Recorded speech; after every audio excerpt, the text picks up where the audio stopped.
Hello Blues, jumpa kembali di Chelsea TV Indonesia. Kali ini, Chelsea TV Indonesia akan mengabarkan secara spesial untuk kalian tentang berita terupdate seputar Chelsea yang tentunya tidak boleh kalian lewatkan. So, pastikan tonton sampai selesai ya Blues. Chelsea segera datangkan The Next Van Dijk.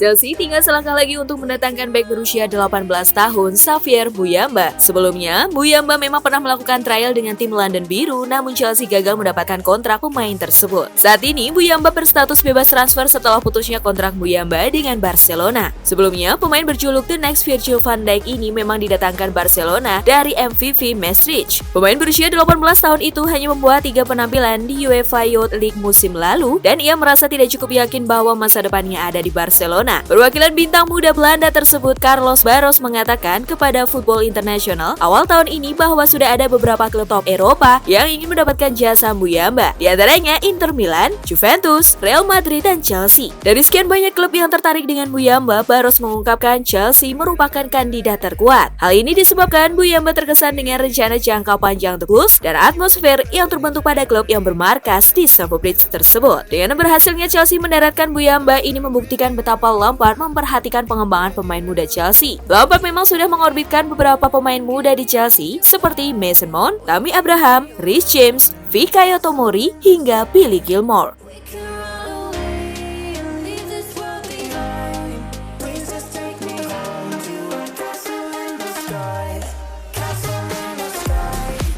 Dampak kerasnya permainan Arsenal, Pulisic harus menepi selama 5 minggu.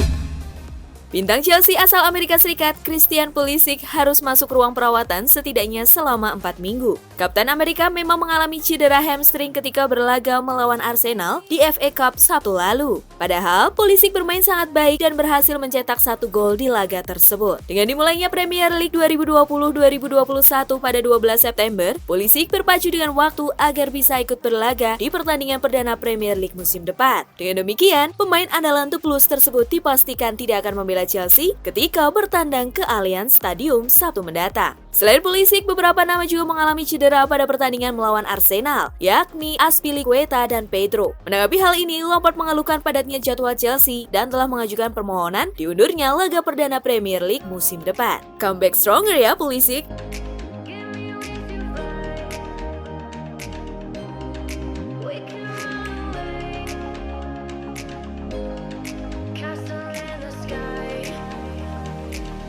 Chelsea tetap inginkan peraturan substitusi 5 pemain untuk musim depan. Chelsea merupakan salah satu klub yang menginginkan jatah substitusi 5 pemain per pertandingan Liga Kasta tertinggi di Inggris. Agar keinginan Chelsea tersebut terwujud, dibutuhkan setidaknya persetujuan 13 klub Premier League lainnya.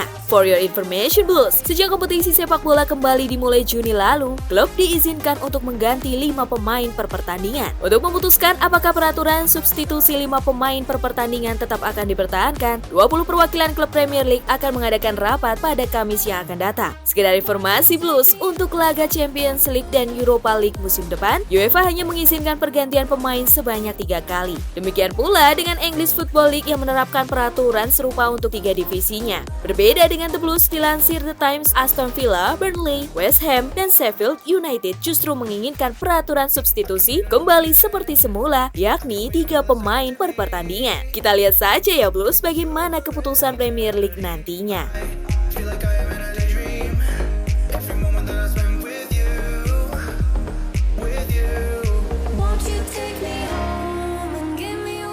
Bocoran jersey ketiga Chelsea muncul, caci makian berdatangan.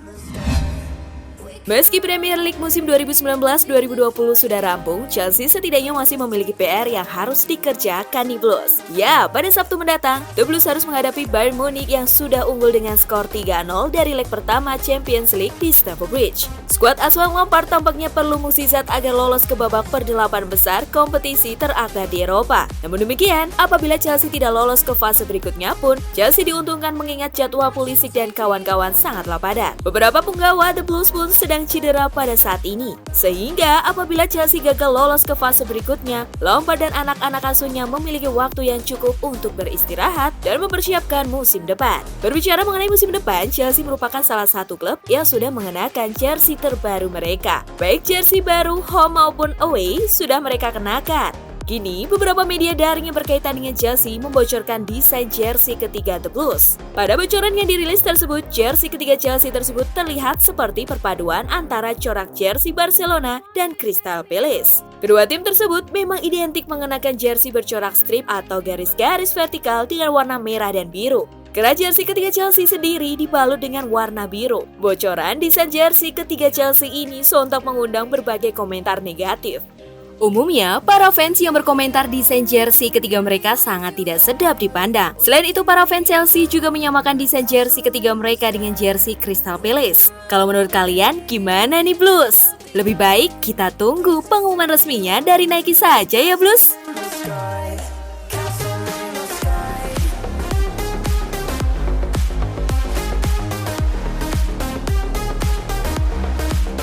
Pedro harus ucapkan salam perpisahan lebih awal. Pedro saat ini sedang menjalankan operasi di bahunya. Ini artinya Pedro tak lagi memiliki kesempatan untuk berseragam biru London. Laga final FA Cup melawan Arsenal menjadi laga terakhir bagi pria berkebangsaan Spanyol tersebut. Sebelum berangkat ke Italia untuk bergabung dengan AS Roma, Pedro mengumumkan di sosial medianya bahwa operasinya berjalan lancar. Meski operasi berjalan lancar, Pedro tetap tidak dapat menghadiri pertandingan melawan Bayern Munchen pada Sabtu mendatang. Total, Pedro menetap di Chelsea selama 5 tahun. Pemain berposisi sayap tersebut didatangkan dari Barcelona dengan mahar 20 juta euro. Selama bermain di Stamford Bridge, Pedro telah bermain 206 kali dengan torehan 43 gol dan 28 assist. Pemain dengan tinggi 167 cm tersebut berhasil mengangkat trofi Premier League pada 2017, FA Cup pada 2018, dan Europa League 2019. Lampard sendiri dikabarkan memang sedang membangun skuad masa depan Chelsea. Meski Pedro tak masuk dalam skemanya, Lampard memuji Pedro pada laga terakhirnya di Premier League kontra Wolves. Menurut pelatih asal Inggris tersebut, Pedro memberikan dampak besar di Chelsea. Well, adios Pedrito, good luck untuk kedepannya ya.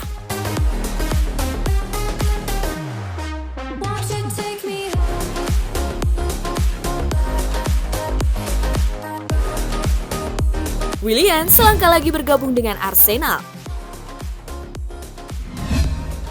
Arsenal dikabarkan sudah melakukan pertemuan resmi dengan Willian. Arsenal dirumorkan menawarkan kontrak berdurasi 3 tahun dengan gaji sebesar 100.000 pounds per minggunya. Dengan demikian, klub sekota Chelsea tersebut menawarkan apa yang tidak ditawarkan oleh Chelsea, yakni kontrak 3 tahun. Nahkoda The Gunners Mikel Arteta dikabarkan sangat menginginkan Willian untuk mengisi pos winger Arsenal. Ambisi Arteta untuk mendatangkan Willian ini menyebabkan Arsenal bersedia menawarkan gaji yang lebih tinggi untuk Willian. Dikabarkan terdapat 2 faktor pendukung bagi Willian untuk bergabung dengan klub yang bermarkas di Emirates Stadium. Pertama, Willian sudah betah tinggal di London. Dan kedua, Willian terkesan dengan visi yang ditawarkan Arteta. Sebelumnya, Willian dikabarkan menolak tawaran kontrak berdurasi 3 tahun oleh Inter Miami, klub Major League Soccer milik legenda sepak bola Inggris David Beckham. Bila negosiasi Willian dengan Arsenal berhasil disepakati, Willian mengikuti jejak David Luiz yang sebelumnya sudah hijrah ke Emirates Stadium dari Stamford Bridge. Kira-kira rela nggak ya Blues jika harus menyaksikan Willian berseragam Arsenal?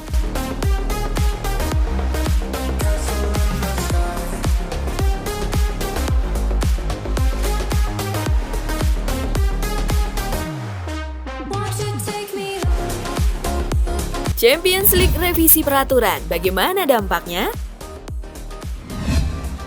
Pemangku kebijakan Champions League memutuskan mengubah peraturan ketika bertanding. Perubahan peraturan tersebut diumumkan oleh UEFA dan telah mendapatkan persetujuan International Football Association Board. Revisi peraturan ini mulai berlaku pada 1 Juni 2020 dan akan diimplementasikan di berbagai kompetisi Eropa, di antaranya Champions League, Europa League, Women's Champions League, dan UEFA Youth League. Di antara beberapa peraturan yang direvisi, perubahan paling krusial terletak di peraturan yang berkaitan dengan penalti. Menurut Roberto Rossetti, Ketua wasit UEFA dengan peraturan baru, kiper diizinkan melakukan semacam gangguan kepada pengambil penalti. Sehingga apabila kiper melakukan disrupsi atau gangguan berupa gerakan atau provokasi, selama tidak berdampak pada penendang penalti, hal itu bukanlah pelanggaran. Pada peraturan sebelumnya, seluruh bentuk gangguan atau provokasi yang dilakukan kiper terlepas dari berdampak atau tidaknya terhadap penendang penalti akan dianggap sebuah pelanggaran. Sehingga apabila penalti tidak berujung pada gol, wasit akan memutuskan untuk melakukan penalti ulang.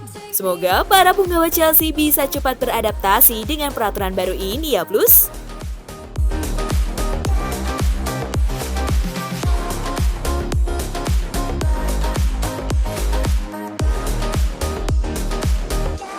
Terlalu mahal, mampukah Chelsea menemukan calon pembeli Kepa? Pelatih sekaligus legenda Chelsea, Frank Lampard tampaknya harus mempertahankan Kepa. Meski Lampard telah berulang kali mengisyaratkan akan menjual kiper asal Spanyol tersebut, hal tersebut bukan berarti Kepa akan dengan mudah hengkang dari Stamford Bridge. Hal tersebut disampaikan oleh Mark Bosnich, mantan penjaga gawang Chelsea. Kepa sendiri didatangkan Chelsea dari Athletic Bilbao pada 2018 lalu dengan biaya 71 juta pounds. Angka ini menjadi rekor transfer termahal bagi klub milik Roman Abramovich tersebut. Namun, sangat disayangkan performa Kepa tidak berbanding lurus dengan biaya transfernya. Kepa sendiri total telah menjalankan 95 laga berseragam London Biru. Dari 95 laga tersebut, Kepa kebobolan 109 gol. Bukan angka yang terlalu buruk memang. Namun, performa Kepa musim ini sangatlah mengkhawatirkan. Musim ini, kiper berusia 25 tahun tersebut hanya berhasil melakukan save sebesar 53% pada musim ini. Bahkan, Kepa hanya butuh kebobolan 2 gol lagi untuk mendapatkan rekor kiper terburuk Chelsea. Dengan gaji sebesar 150.000 pounds per minggunya, Kepa menjadi salah satu pemain Chelsea dengan gaji tertinggi. Buruknya, performa Kepa mengharuskan Lampard menyisihkan Kepa di beberapa laga Chelsea terakhir.